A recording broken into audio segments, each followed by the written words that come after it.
I have seen the lights fading in the gunway. In a war we've learned to fight for a day. I'm here because, in fact, my stepmother worked on the Halifax back in 1940s in England.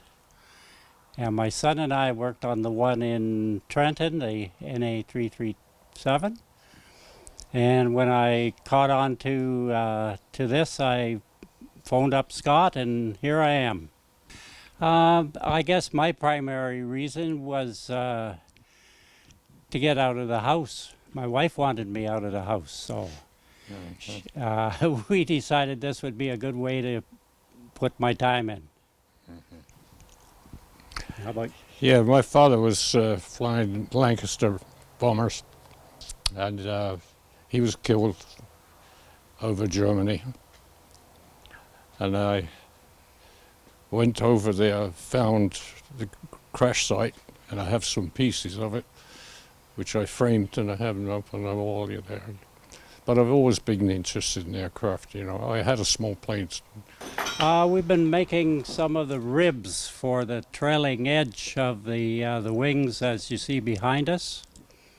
So I had no experience at doing this before, but with instruction from Scott and a little bit of general construction background, I got into it, and we were cutting out aluminum, riveting, painting, making holes, and all kinds of fun stuff.